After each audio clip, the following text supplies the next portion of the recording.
is in full swing. Commuters and shoppers stream through King's Cross, the city's busiest underground station. Suddenly, a deadly wall of flame roars through the packed station. It kills 31 people.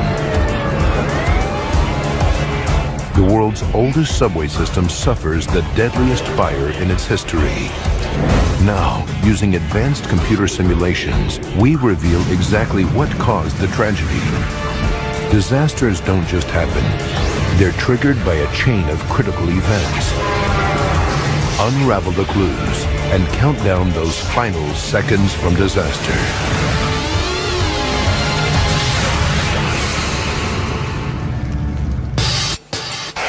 Europe, England, London. King's Cross Station, Britain's busiest rail hub. It connects above-ground trains from the north with the city's 260 miles of subway network, affectionately known to Londoners as the Tube. 5 tube lines serve 8 platforms at King's Cross. The deepest is 80 feet underground. 250,000 passengers surge through the station's labyrinth of passages every day. Wednesday, November 18th, 1987, 7:18 p.m. It's rush hour, and the city center is busy during the Christmas shopping season.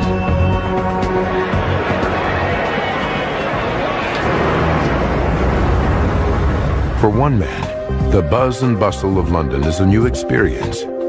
Damon Brodie left his home in Scotland just 5 days ago to start a new computer programming job and a new life in the big city. I always wanted to live in London. I mean, for somebody at 20 years old, it was a dream come true. Brodie is eager to soak up London's sights. Tonight, he's off to see the famous Christmas lights on Regent Street, a trip that will take him on the Tube. But Londoners know that Christmas in the capital isn't all peace and goodwill.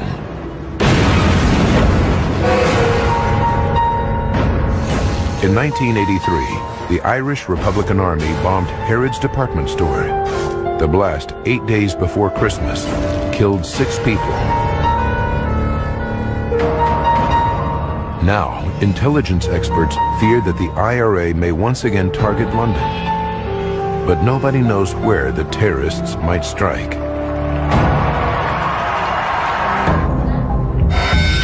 (7:25 p.m.) At King's Cross, 80 feet underground, passengers stream off tube trains and onto escalators, taking them to the ticket hall and the streets of London.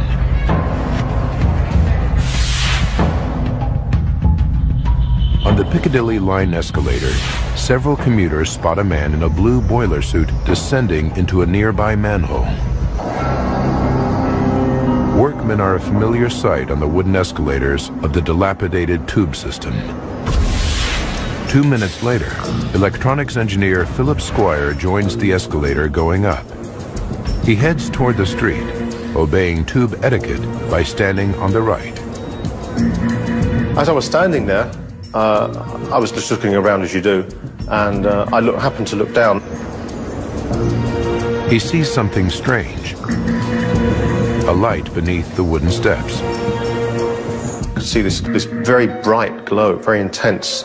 When he reaches the top, he finds a London underground worker, and they look halfway down the escalator to where Squire saw the glow.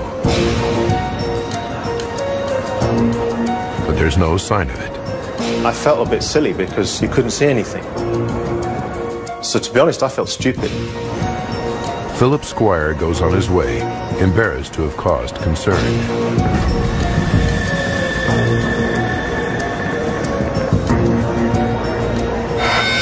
(7:30 p.m.) A couple minutes later, a man hits the emergency stop button on the Piccadilly line escalator.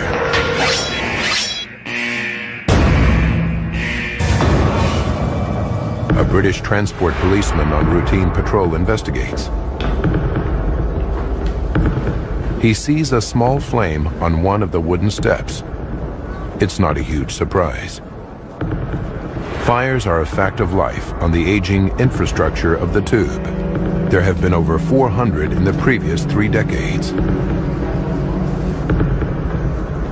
The policeman heads back to the ticket hall to call the London Fire Department on his radio.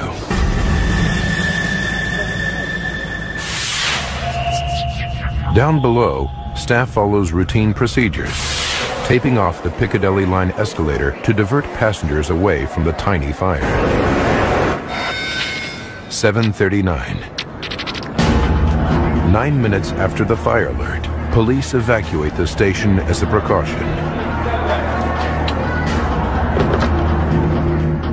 2 miles away, in the city's Soho district, firefighters respond to the call and head for King's Cross. Soho is the busiest fire station in London. Many of the men have fought hundreds of blazes. 7:43. Firefighters arrive in the King's Cross ticket hall. The ranking officer is Fire Chief Colin Townsley. Townsley has served 23 years in the London Fire Brigade. He dreams of retiring early and buying property in France. He's also a dedicated leader who commands respect and loyalty from his men. One of them is Robert Moulton, who has served with the man he calls the Governor for 4 years. Townsley and Moulton assess the state of the fire. The blaze is now about the size of a campfire, but neither man is worried. We didn't think it was particularly bad. Didn't look much of a fire. 50 feet below, British Transport Police continued to clear hundreds of passengers from the station. One of the police officers is Richard Kukielka. After 5 years on the job, evacuation procedures are second nature. It was just a matter of getting the people that were within the station out of the station. Kukielka directs passengers onto the Victoria Line escalator, the only one still operating.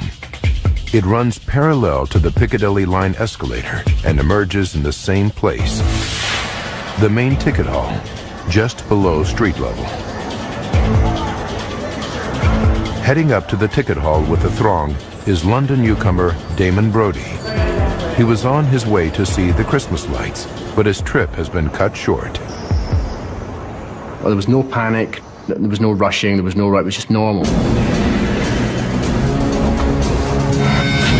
7:44 p.m. The fire has been burning on the wooden steps for almost 15 minutes, and the flames are now about 5 feet high. The blaze is 65 feet from police officer Kukielka at the bottom of the Victoria Line escalator. Fire Chief Colin Townsley is in the ticket hall. Sightseer Damon Brodie is traveling up the adjacent Victoria Line escalator.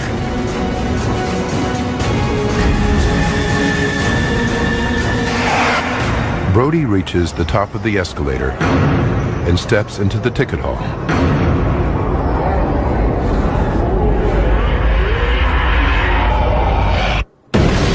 Moments later, a huge fire erupts. It was like an explosion happening in slow motion. Damon Brodie takes a full hit. The flame ignites his legs and lower body. My life sort of ended at that point. Seconds from disaster will return in a moment. You don't have to make food taste good. Nature does that for us. With all kinds of flavors, textures, and colors, just there for the taking. My job at Kashi is to find the best tasting natural ingredients and just not mess them up. I'm stuck again. When food comes from nature, you can really taste it. Do I get to eat the whole thing? That's good. Kashi, 7 whole grains on a mission. Last Thanksgiving, about 2 million people tried to deep fat fry their turkey. 15 succeeded in setting their houses on fire. At Christmas, there was a lot of driving over the river and through the woods and a little bit of skidding on the ice and taking out Grandma's garage door. So while you're celebrating, Allstate will be standing by. Trouble never takes a holiday. Neither should your insurance. That's Allstate, Stan. Are you in good hands? This holiday, give the gifts guaranteed to wow everyone on your list. And this Friday, get incredible deals only at Best Buy. Like a Toshiba laptop and Canon printer bundle for only $229. A Sony digital camera for $99.99. Even the Samsung 40-inch HD TV with home theater setup, just $1199.99. Want to see even more wow deals? Go to BestBuy.com. Don't miss out on doorbuster deals throughout the store this Friday. That's wow guaranteed, only at Best Buy.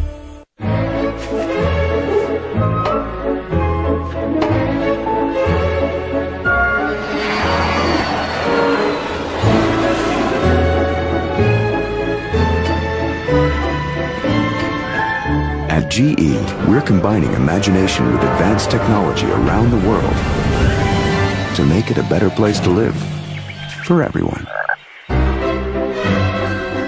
GE, imagination at work.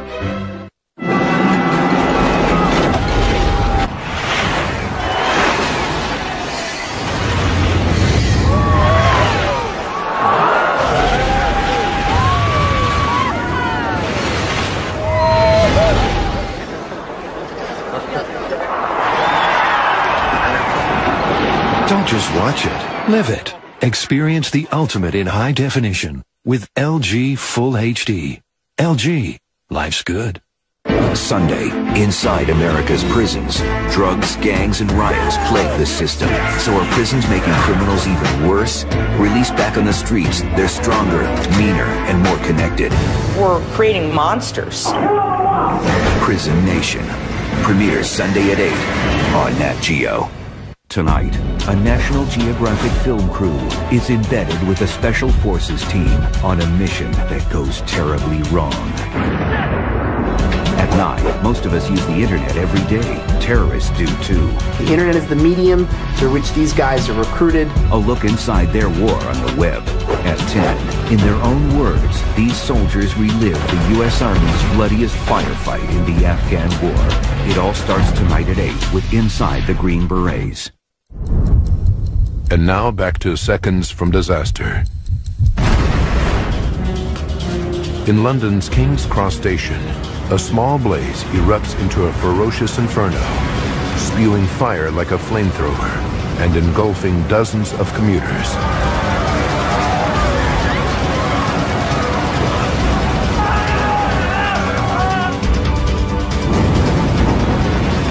One of them is sightseer Damon Brody.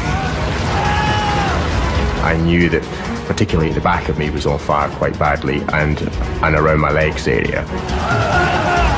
Thick black smoke pours out of the station exits into the street above. Firefighter Robert Moulton gets a hose ready to deal with what was, just minutes before, a tiny escalator fire. There was a terrific roar. I heard this horrible scream that seemed to go on for ages. The ticket hall was just full of people. Among them, his boss, Fire Chief Colin Townsley. News crews capture this scene as Moulton and his fellow firefighters grab oxygen sets and descend into the burning ticket hall to search for survivors. Our only thought was just to try and fight our way down there, get to the fire and see if we could drag anyone out. Caught in the inferno, Damon Brody rolls over and over, trying to put out the flames. Eventually, he succeeds. He's badly burned, and now he faces a new danger, dense, choking smoke. It was absolutely red hot, and I could feel it burning my throat and lungs.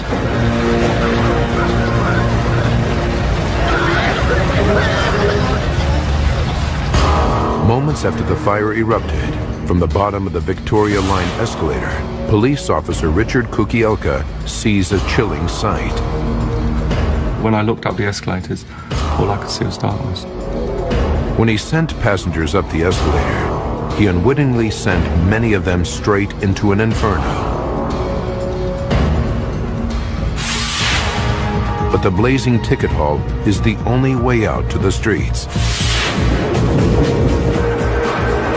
Thinking fast, police and station staff flag down passing trains to get the stranded passengers out of danger. Meanwhile, firefighter Robert Moulton battles through the ticket hall, searching for survivors. His boss, Colin Townsley, is among them, but the fire is ferocious. It was tremendously hot, searingly hot. You couldn't believe it. Then, as he shines his flashlight through the smoke, he sees something. A white helmet.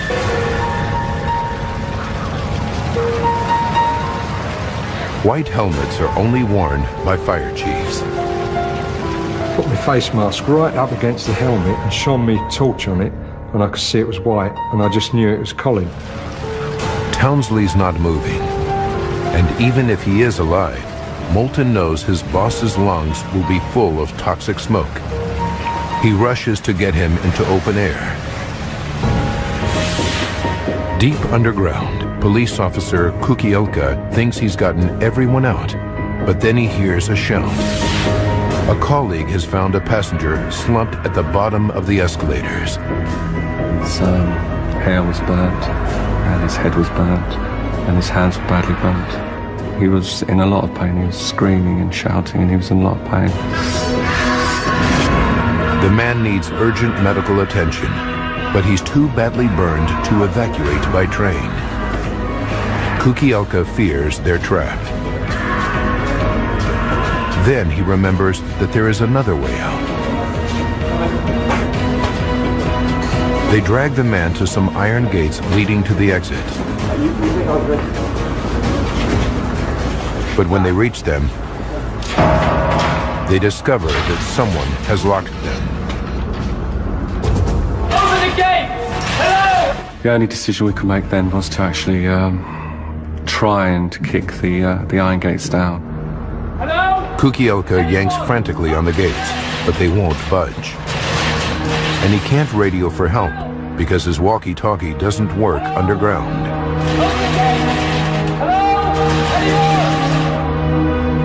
Fumes from the raging fire above are starting to spread throughout the station. Our eyes were hurting and our chests were hurting and we couldn't breathe properly. Up in the blazing ticket hall, Moulton is dragging Chief Townsley out of the Inferno. And just yards away, sightseer Damon Brody is fighting for his life. His lungs are screaming, and all he wants to do is sleep. I thought, no, I'll just go to sleep now, and hopefully when I wake up, everything will be over. Dozens of people in the blazing ticket hall are succumbing to deadly toxic fumes. And in the streets above, news crews capture this chilling scene. Firefighters staggering out, beaten back by the intense heat and flames. Any hope of saving the people trapped just 15 feet below is quickly disappearing.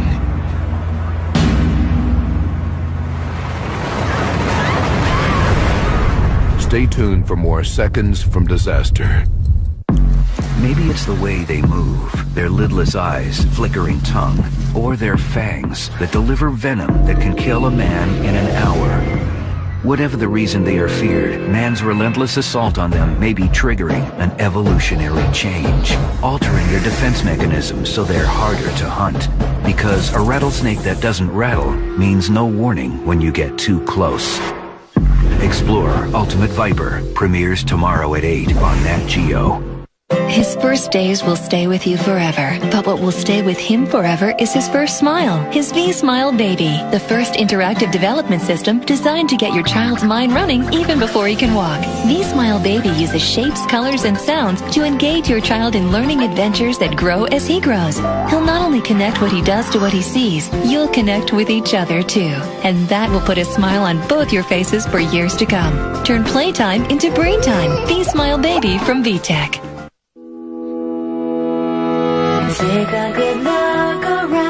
And if you're looking down, put a little love in your heart. Smart Balance Buttery Spread helps improve your cholesterol ratio, and its great buttery taste won the Chef's Best Award.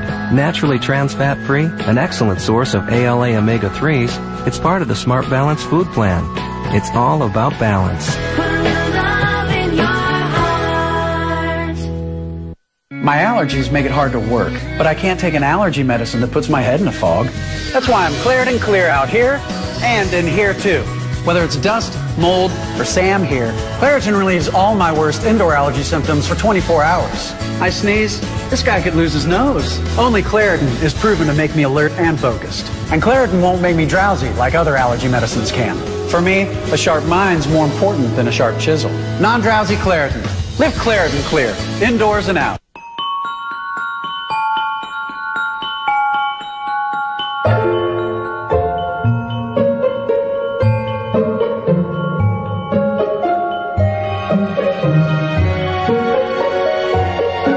The best gifts capture the imagination. With the Trailblazer headlamp from LL Bean, you might catch even more. Enjoy free shipping and great values on your holiday shopping. Call or visit llbean.com. The Race to the People World Cup has begun. Don't miss out on the South American stars battling for a place in World Cup South Africa 2010. Only on Dish Network pay-per-view. Live the passion of your country live for only $29.99 per game. To order, call 877-DISH-PPV. That's 877-347-4778. Or visit dishnetwork.com/soccer. The best South American soccer is on Dish Network.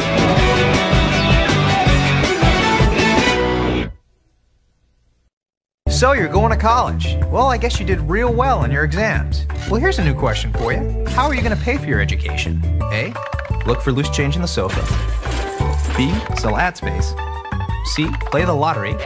Or D, call a Strive student loans. The correct answer is D. With a Strive, you can borrow up to $40,000 a year and apply in about 15 minutes and get your check in about a week. And you can choose to defer payment till after you graduate. Go online or call 1-800-844-4072. We now return to seconds from disaster. 7:52 p.m. Just 7 minutes ago, a fire engulfed London's King's Cross station, trapping commuters below ground. In the streets above the station, it's complete chaos. Firefighter Robert Moulton gives his boss, Colin Townsley, mouth-to-mouth resuscitation to get oxygen into his lungs. The very first time I blew breath into him, he sort of coughed. So I said, this looks good. And we, really set to it. Encouraged by the signs of life, Moulton doubles his efforts. Then paramedics rush his boss to the hospital. 50 feet underground, in one of the station's many passages, policeman Richard Kukielka is trying to get an injured passenger to safety before the fire reaches underground. But he's trapped behind a locked gate, and the gate won't budge. Then, a maintenance man appears on the other side, who has no clue that an inferno is raging above. But now he proves a lifesaver. He has a key to the exit. 32 minutes after the fire erupts, Kukielka rushes the wounded man out of the station to safety.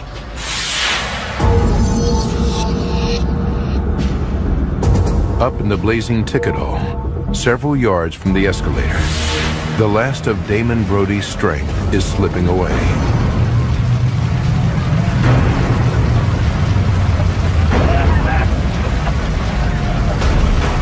Then, the 20-year-old is gripped by a sense of injustice. I don't think this is right. I don't mind dying again in a week. I don't mind it happening in any other way, but I just don't want it to be here and now. Summoning his last ounce of strength, he crawls blindly through the smoke, searching for some way out. The ground is fiercely hot, making it an agonizing crawl. Then, through the smoke, Brody sees a stairway. He struggles upward, inch by inch. Suddenly, a hand is reaching toward him. A stranger bends down and hauls Brody up the stairs, out of the nightmare, and into safety. When I got up to the top of the stairs, it was amazing. At King's Cross, firefighters have controlled the blaze enough to venture below. But in the wrecked ticket hall, all they recover are dead bodies. Then, Robert Moulton and his fellow firefighters hear more terrible news.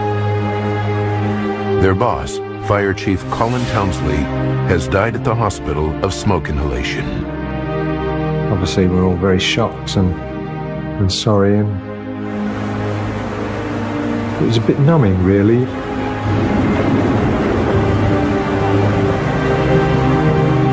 At 1:46 the next morning, the fire is finally contained.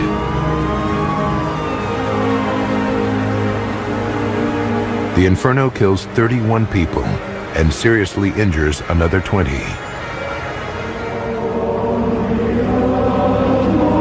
The tragedy horrifies the nation.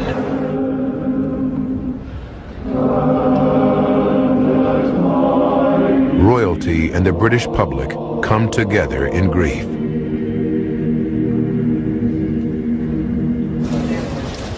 British Prime Minister Margaret Thatcher visits the site and is shocked by the devastation. But the causes of the disaster are a complete mystery. More than 2 million people use London's tube system every day. If the Prime Minister shuts it down, London would grind to a halt. Thatcher sets up an inquiry to find answers. What triggered the blaze? And what transformed a minor fire into a deadly inferno in seconds?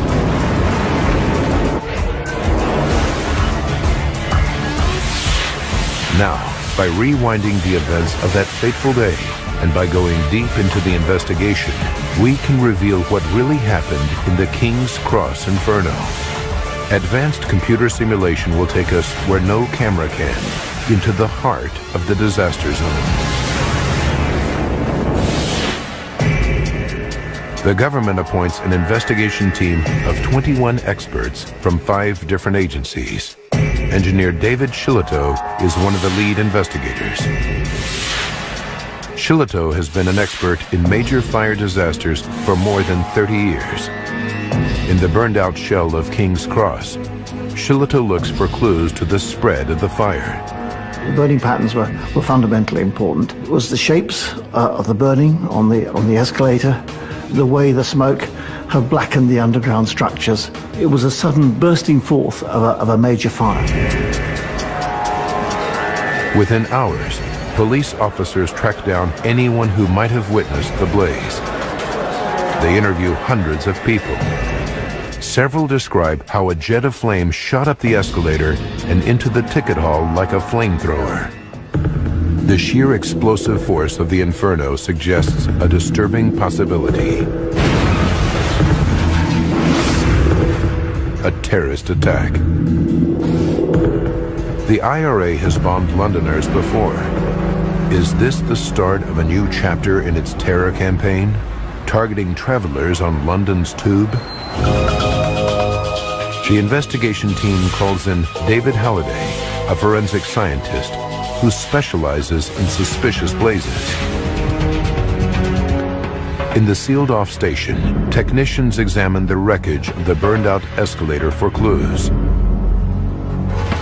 Halfway down, they find the classic pattern of scorching that indicates the fire's origin point. It's underneath the escalator, close to the running track. But they can't find a bomb crater here or anywhere on the escalator. And the metalwork isn't shattered, a telltale sign of an explosion. All of the steelwork and the structure of the escalator was in fact generally intact. Where it had distorted, it was clear that it had distorted because of heat, not as an explosion. The investigation team rules out a bomb as the origin of the King's Cross fire. But they're still suspicious. The speed of the fire spread could be explained by another criminal act: arson.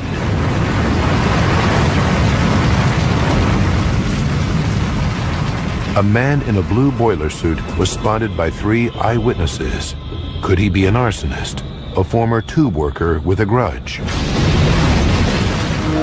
Now, Halliday is on the hunt for traces of an accelerant like gasoline, the calling card of an arsonist. They examined the area around the fire's origin point, but there's no hint of the odor that an accelerant invariably leaves. And Halliday can see that the fire started in an inaccessible spot. It would be quite difficult to apply a flame while the escalator wheels were moving past the trackway. The man in the blue boiler suit remains an unsolved mystery. It's clearly a case of mistaken identity. 2 days after the blaze, the investigation team declares the arson theory a dead end. Investigators still don't know what caused the fire, but today they did rule out the possibility of arson. What no one can fully understand yet is the speed with which a small fire turned into an intense fireball. If this was an accidental fire, it's even harder to explain how it suddenly turned into a freakish jet of flame. And investigators still have to establish how it started. With nothing else to go on, they probe the unburned area under the escalator for clues. Here they make a disturbing find. The wooden skirting boards all along the 137-foot escalator are pocked with scorch marks. And not just 1 or 2, 18 of them. I concluded they were actually evidence of old fires on the escalator.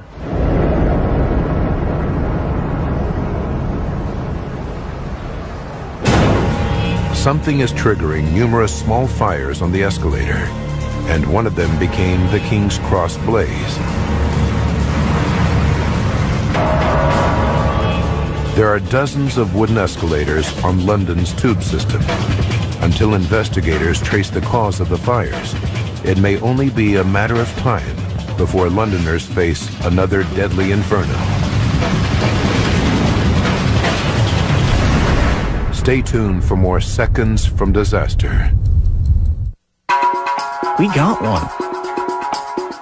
We stood up. We fought. We won. We lost. We came together. We made a friend. We are young again. We would like to play. This is real-life couple, Beth and Mark, who were matched on eHarmony.com. It seemed to me that all the other sites was pretty much just the same as like going trolling at the bar, except you were in your own house. Why did they choose eHarmony after trying other sites? That was the one site that people were very serious about finding their mate. She was pretty and beautiful smile and everything I was looking for. Discover what Beth and Mark found. Log on today and review your matches for free. Strange things happen in our family room, or as we call it, the mystery spot. When this happened, no one was even in the room. Spooky.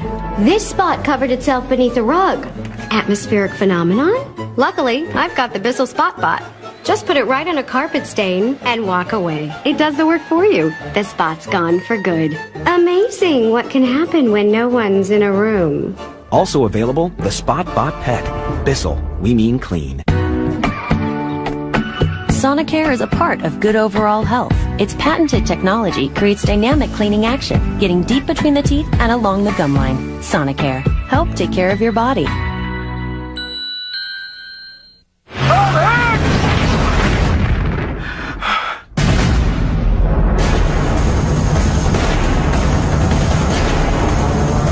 Christian Bale, Rescue Dawn, on DVD today. Sunlight kicks fluorescent light's butt. Humans just crave nature. It's part of who we are. So when I'm making food for Kashi, I know the closer to nature, the better the food. The better the food, the better we feel. And feeling good is what it's all about. Kashi. 7 whole grains on a mission.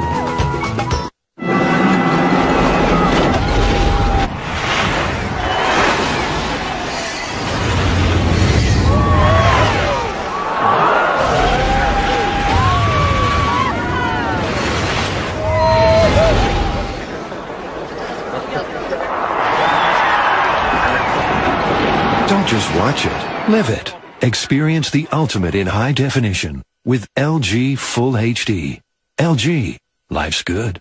Tonight, a National Geographic film crew is embedded with a Special Forces team on a mission that goes terribly wrong.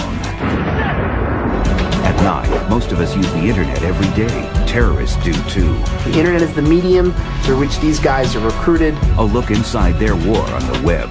At 10, in their own words, these soldiers relive the U.S. Army's bloodiest firefight in the Afghan War. It all starts tonight at 8 with Inside the Green Berets. You're watching Seconds from Disaster.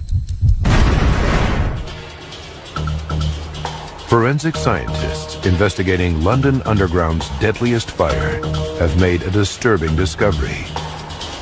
Evidence of 18 old, undetected fires under the escalator at the heart of the disaster.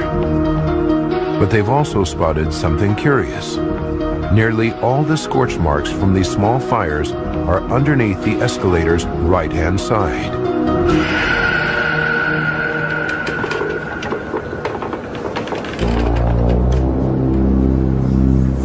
The rule of etiquette on the tube is that passengers walk up the left-hand side of the escalators and stand on the right. One thing that's easier to do while standing is lighting a cigarette. Could smokers' discarded matches be starting accidental fires under the escalator? Smoking's been banned on the tube for more than 2 years. So while it may be to blame in the old fires, can it really be the cause of the recent disaster? David Shillito and the team check with station staff and make a discovery. People were smoking with impunity in the station. The smoking ban was totally ineffective. The ban isn't strictly enforced. The prime suspect for the King's Cross fire is now a careless smoker discarding a lit match. But something made this fire take hold when all the others harmlessly burned out. Forensic scientist David Halliday believes the fire started close to the escalator's running track. But all its component parts are made of metal. There's nothing to fuel a fire. He examines an undamaged section of track and finds a thick coat of lubricating grease. Grease alone is hard to ignite. But when he examines it more closely, it's filled with discarded tickets, candy wrappers, fluff from clothing, human hair, and rat fur.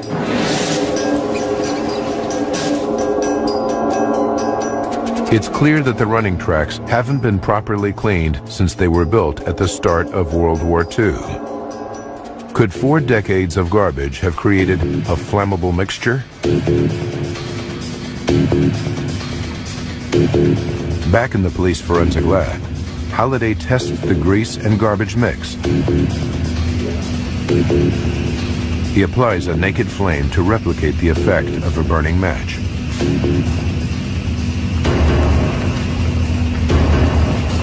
The dirty grease immediately catches fire.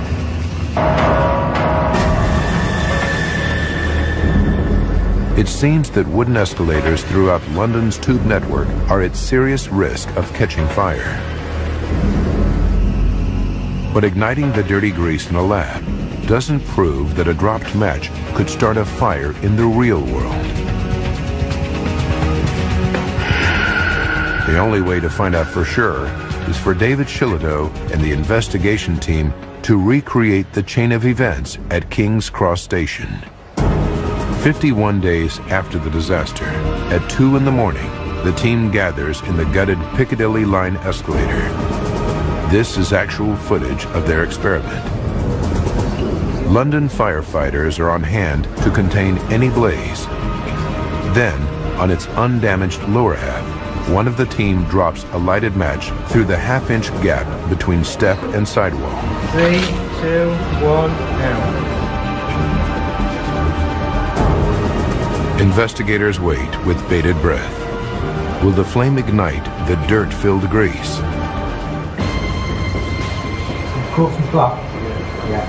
Incredibly, the very first match dropped ignites the grease and debris mix. The first time we dropped a match, it actually started a fire.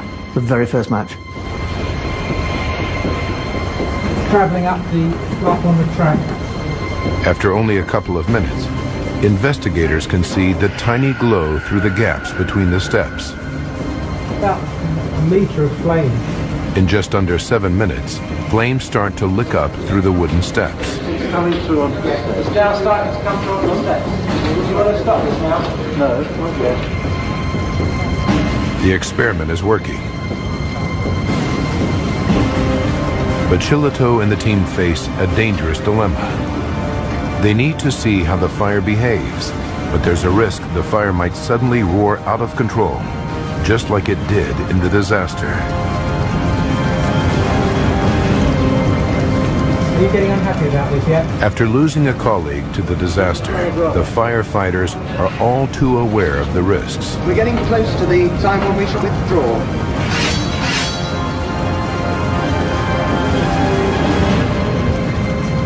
High pressure reel down here, please. We're going to put the hose down now. The fire grew, and it continued to grow, until, of course, the fire brigade told us to put it out. Investigators are now convinced that the King's Cross fire was started by a discarded match that ignited dirt-clogged grease.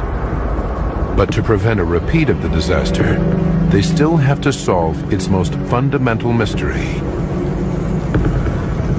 What transformed the small blaze into a raging inferno in a matter of seconds?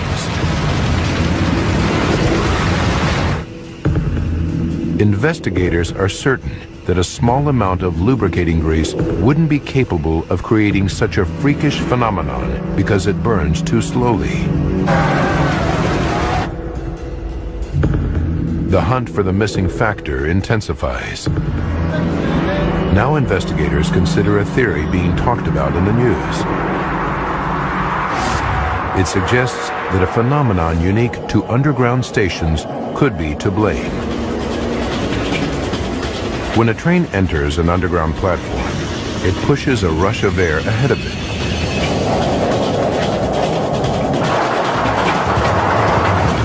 It's called the piston effect, and it helps keep the tube system ventilated. Did a high-speed rush of air act like a set of giant bellows on the fire, triggering the flamethrower effect described by witnesses?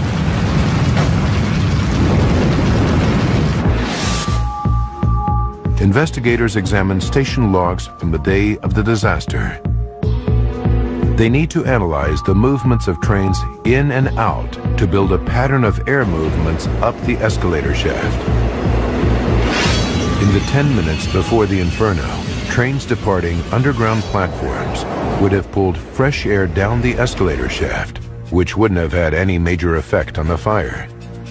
But they discover that at 7:42, just 3 minutes before the fire erupts, everything changes. An eastbound Piccadilly line train pulls in. Seconds later, a westbound train also arrives. The combination of two trains arriving almost simultaneously has a dramatic impact on the airflow. It sends a huge blast of air up the escalator, the same direction the fire traveled. To find out if it offers the key to the disaster, investigators have to calculate if the airflow was traveling fast enough to have a significant effect on the fire. They measure the airflow produced by tube trains and calculate that 2 trains arriving one after the other would make the airflow up the escalator travel at 11 feet per second.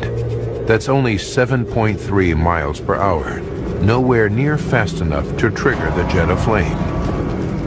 A month of investigating, and David Shillito and his team still can't explain how a small escalator fire mutated into a rampaging killer.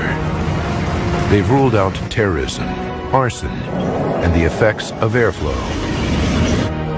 An exhaustive search of the escalator shaft reveals nothing that might have acted as a superfuel on the blaze. The investigators are in desperate need of help.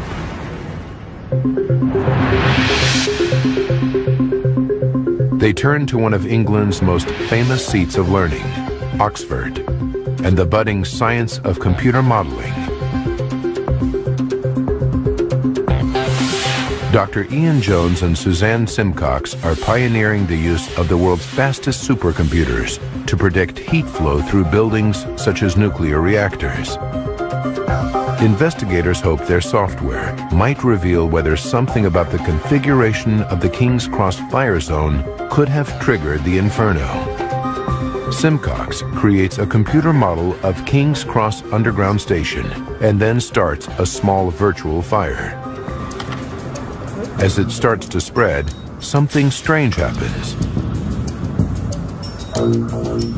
The fire lies down and clings to the surface of the escalator, instead of burning straight up towards the ceiling. It's so bizarre that Simcox fears she's made a mistake. When we first showed some people, they did ask if I'd got gravity up the right way, which is possible in a computer model. You set which direction gravity's in. We went and checked again and found that we had got gravity the right way up.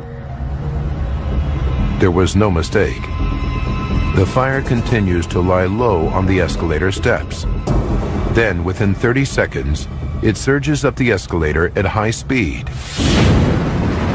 Just like the jet of fire eyewitnesses saw at King's Cross. But for the scientists, it doesn't add up. It's an impossible fire. All they can tell investigators is that it appears something about the physical configuration of the escalator drove the fire's behavior.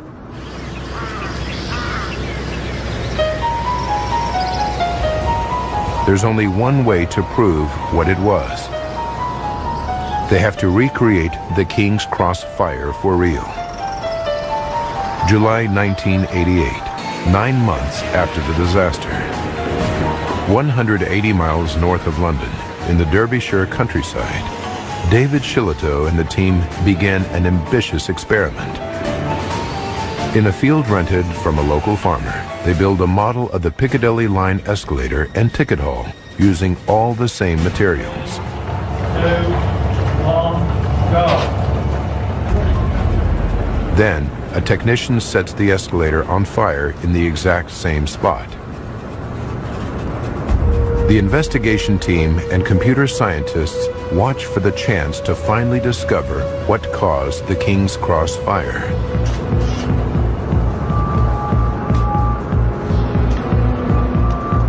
"6 minutes in, and the blaze is behaving like a normal wood fire. Its flames are standing straight up.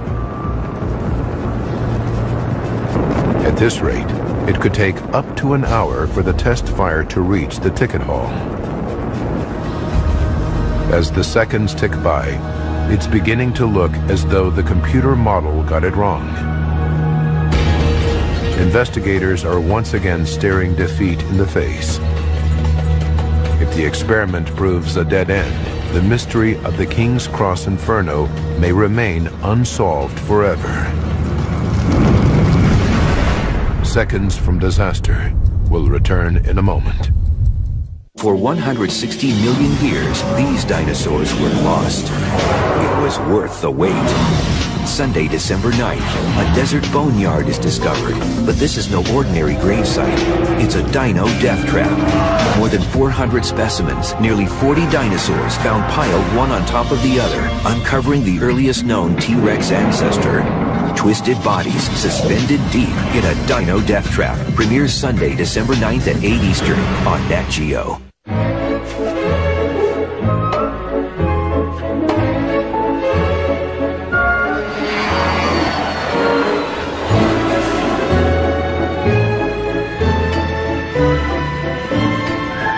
At GE, we're combining imagination with advanced technology around the world to make it a better place to live for everyone. GE, imagination at work. Take a good look around, and if you're looking down, put a little love in your heart. Smart Balance Buttery Spread helps improve your cholesterol ratio, and its great buttery taste won the Chef's Best Award. Naturally trans fat free, an excellent source of ALA omega-3s, it's part of the Smart Balance food plan. It's all about balance. Put a little love in your heart.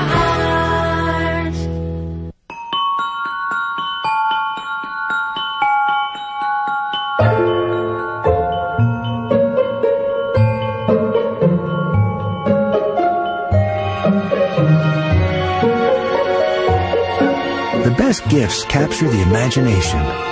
With the Trailblazer headlamp from LL Bean, you might catch even more. Enjoy free shipping and great values on your holiday shopping. Call or visit llbean.com.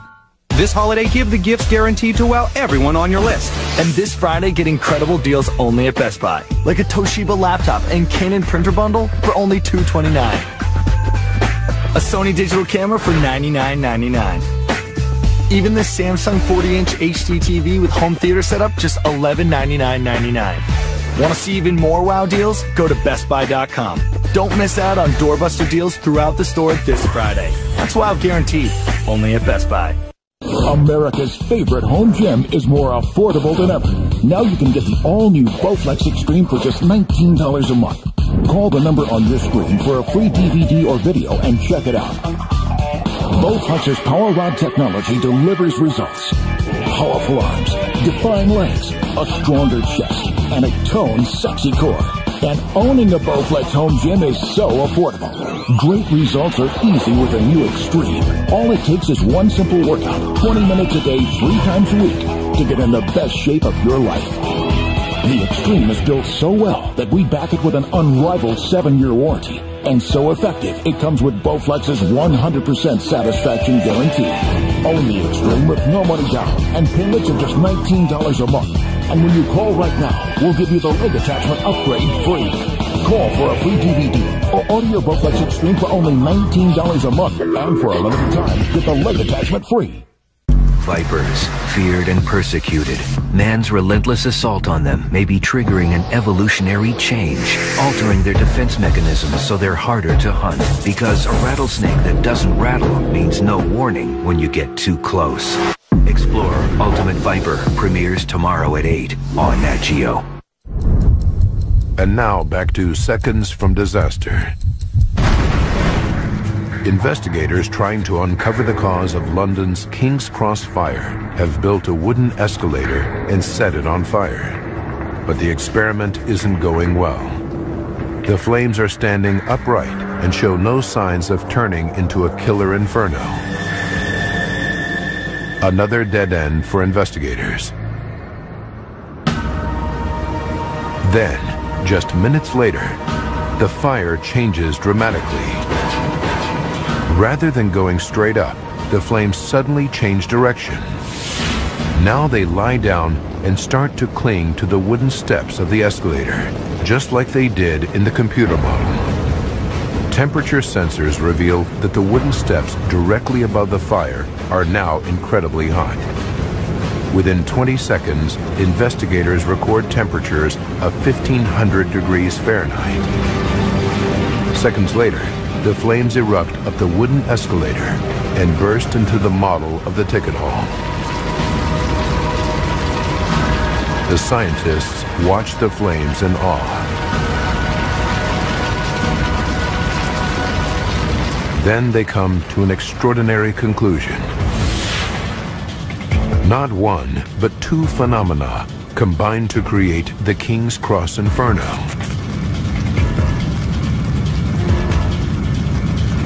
The 30-degree incline of the escalator makes the flames lie down on the steps.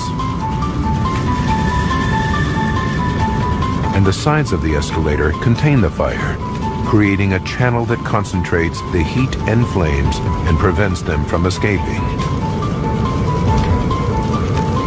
As the fire spreads up the incline, it pushes an invisible blanket of heat and gases before it, which superheat a 65-foot stretch of wooden steps above. Seconds later, the superheated steps reach a critical temperature, around 1,000 degrees Fahrenheit, and ignite. This creates the devastating jet of flame that surges up the escalator shaft. It's a phenomenon scientists have never witnessed before. The team names their discovery the trench effect.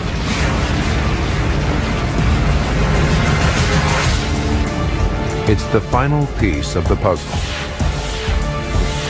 Investigators now know the exact chain of events that triggered the King's Cross fire. What originally started the fire, what fueled its growth, and what triggered the giant jet of flame that engulfed the ticket hall and left 31 people seconds from disaster.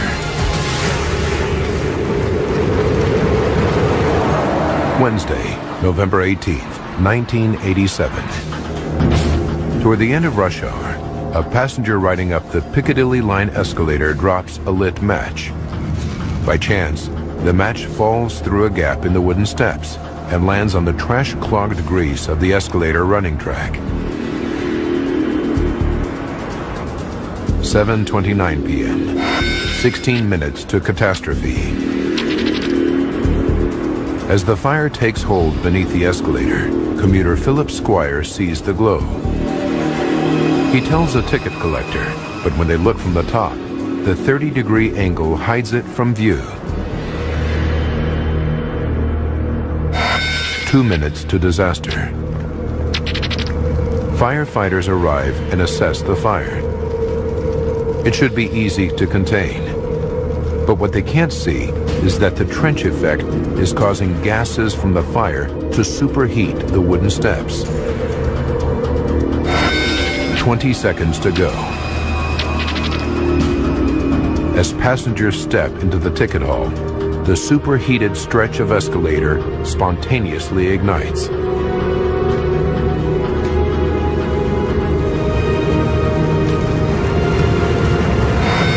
Disaster strikes. Flames surge up the wooden steps, traveling at 40 feet per second. A jet of fire erupts into the ticket hall with a heat output of 25 megawatts, as much energy as a jumbo jet uses during takeoff.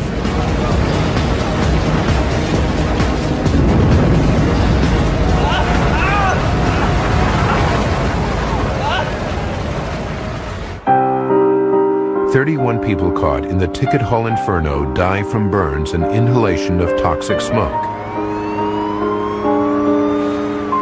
11 months after the disaster, the investigation team finally delivers its report. It concludes that the Inferno's speed and scale was caused by the trench effect. It also ruled that all wooden escalators had to be replaced with metal within 9 months.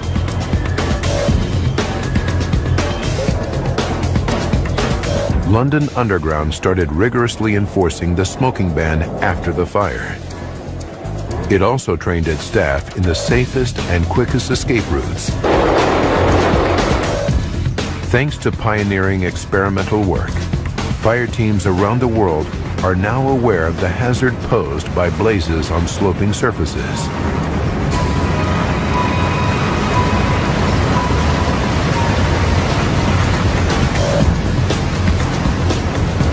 Their newfound knowledge will help save lives if such an inferno ever erupts again.